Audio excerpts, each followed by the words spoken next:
என் தொழில் மிட்டாய் வியாபாரம் தொழில். நாங்கள் 30 வருஷமாக இந்த தொழில் தான் பண்ணிக்கிட்டுருக்கோம். இதனால் மக்களுக்கு எதுக்கு எந்த இடையூறும் இல்லாமல் நாங்கள் லாபமாக பார்த்துக்கிட்டு இருக்கோம்.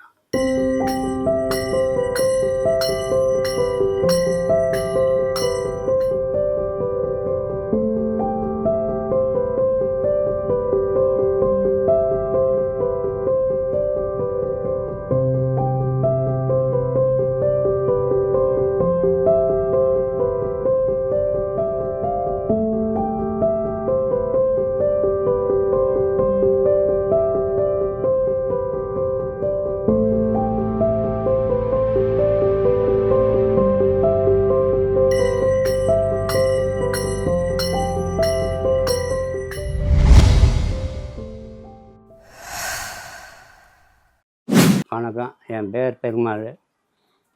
எனக்கு இருக்கிறதுக்கு நான் படிப்பு வாசம் கிடையாது. எனக்கு இருக்கிற உடம்புக்கு வேறு எந்த தொழிலும் எதுவும் பண்ண முடியாது. அப்போ என் மைத்துனர் தான் எனக்கு இந்த தொழில் கற்றுக் கொடுத்தாரு. எங்கள் வீட்டுக்காரம்மாவோட அண்ணன். அவர் வச்சு தான் நான் இந்த கோயம்புத்தூருக்குள்ளே ஃபஸ்ட் ஸ்டார்டிங்கில் 4 நாளுக்கு ஆரம்பித்தேன். அது படிப்படியாக உயர்ந்து இப்போ 10 ரூபா 15 ரூபா, சில இடத்துல 20 ரூபான்னு வியாபாரம் பண்ணுறேன். இருந்தாலும் இது அன்றாடு யார்கிட்டையும் கை காட்டி நிற்காமல் சொந்த தொழில், சுய தொழில். அதே மாதிரி இது கௌரவமாக பார்க்கக்கூடாது. பொறுமையாக நம்ம வியாபாரம் பண்ணோன்னா நம்ம தொழிலுக்கு, எங்கள் குடும்பத்துக்கு அளவாக நாங்கள் போய்கிட்டு தான் இருக்கோம். இது பெருமைப்படுற அளவுக்கும் கிடையாது. அதே மாதிரி இதில் இப்படி தான் சாதித்தேன், இப்படி தான் பண்ணேன், நான் இவ்வளோ சம்பாரித்தேன் அவ்வளோ சம்பாரிச்சிங்கலாம் சொல்ல முடியாது. அன்றாட வாழ்க்கை அப்படியே ஓடிக்கிட்டு இருக்கும். பஞ்சம் இல்லாமல் சாப்பிட்டுக்கிட்டு இது பண்ணிக்கிட்டு எங்கள் வாழ்க்கை அப்படியே ஓடிக்கிட்டு இருக்கும். வியாபாரத்துக்கு போயிட்டு வந்தோம்னா நாங்கள் நூற்றுக்கணக்கான பிள்ளைகளை பார்த்து, அது பிள்ளைகளுக்கு நாங்கள் மிட்டாய் கொடுத்து கணத்தில் வெட்டி அதுக்கு பார்த்து சிரிக்கிறது, அந்த மகிழ்ச்சி, அது ஒன்றே எங்களுக்கு போதும். எங்களுக்கு சொத்து சுகம் தேவை. 10 பிள்ளைகளை நாங்கள் சிரிக்க வச்சு அதோட சந்தோஷம் நாங்கள் பெற்றுக்கிட்டு அன்றாடு மன திருப்தியோடு வீட்டுக்கு வருவோம்.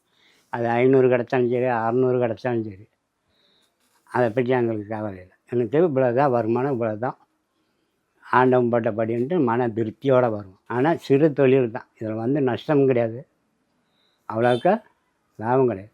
அன்றாடு இல்லைங்காமல் பசி இல்லாமல் சாப்பிட்டுக்கிட்டு இருக்கோம். நான் 1998 இதில் தான் நாங்கள் ஆரம்பித்தோம். இப்போ நானும் 28-30 வருஷமாக தொழில் தான் இருக்குது.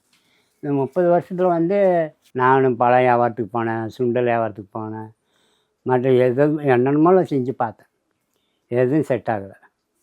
பழையபடி இதே மிட்டாயை தான் நம்மளுக்கு காலம் முழுவதும் இது தான் கொடுத்துருக்கு.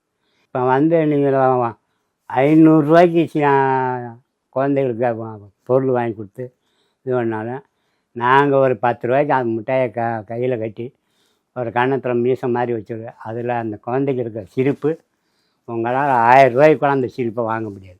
அந்த சிரிப்பை நாங்கள் வாங்கிடுவோம். அதுதான் எங்களுக்கு மன திருப்தி. வீட்டிலேருந்து செஞ்சு நாங்கள் ஒரு 5-6 பேர் இருந்தோம். போய் பஸ் ஸ்டாண்டில் நிற்போம். அங்கே போகும்போது நான் ஒரு ஊருக்கு போகணுன்னு நினைப்பேன், அவர் 4 பேர் 4 பக்கம் போகணுன்னு. அந்தந்த பஸ்ஸு வந்தாலும் அவங்கவுங்க ஏறி போயிடுவோம். எந்த இடத்துக்கு அந்த பஸ்ஸு போகுது அங்கே இறங்கி அப்படியே வியாபாரம் ஸ்டார்ட் பண்ணிடுவோம். கோயம்புத்தூர் ஆல் ரவுண்டு போயிருக்கு, எல்லா பக்கமும் போயிருக்கு. இந்த ஏரியாண்டில் இங்கே இந்த கண்ணுவாய், சின்ன இது மேட்டுப்பாளையம் வரைக்கும் போயிருக்குது. இங்கிட்டு போத்தனூர், பொள்ளாச்சி இப்போ இருக்குது. இங்கிட்டு சிங்கநல்லூர் வரைக்கும் எல்லாம் ஆல் ரவுண்டு. 4 நாள் 8 நாளும் போது 10 பிள்ளை 20 பிள்ளை கூட வாங்கி கொடுப்பாங்க. கூட்டமாக நிற்கும். 4 நாள் தானே. இப்போ மினிமம் 10 பிள்ளைன்னும் போது 10 ரூபான்னும் போது 10 பிள்ளைக்கு 100 ரூபா. இப்போ அது படிச்சுட்டு தான் பார்க்குறாங்க எல்லாம் பிள்ளைகள் சந்தோஷம். ஏதோ ஒரு விசேஷம், ஒரு கல்யாணம் காட்சி அப்படி தான் போனால் எல்லாத்துக்கும் வாங்கி கொடுக்குறாங்க. தேள், பாம்பு, வாத்து, செயின், தாமரை, யானை, இப்படியே டிசைன் செய்வோம். ஆனால் அந்த ஒரே மிட்டாயில் இத்தனை வகை டிசைன் செய்கிறதுக்கு அந்த சிப்பங்க சில சிப்பம் செய்கிறவங்களுக்கு கூட கொஞ்சம் கன்ஃபியூஷன் ஆகிரும்.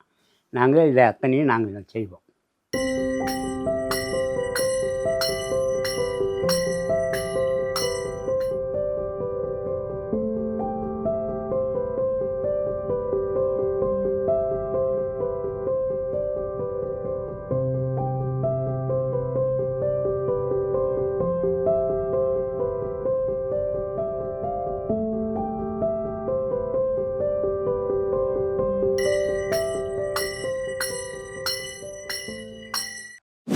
இந்த வியாபாரத்துக்கு லைனுக்கு போகும்போது நாய் தொந்தரவு, அது மாதிரி குடியாக இது மப்பு கேஸ் தொந்தரவு எல்லாம் இருக்கும். அதெல்லாம் மீறி தான் நாங்கள் இந்த வியாபாரம் பண்ணி வெளியில் வரணும்.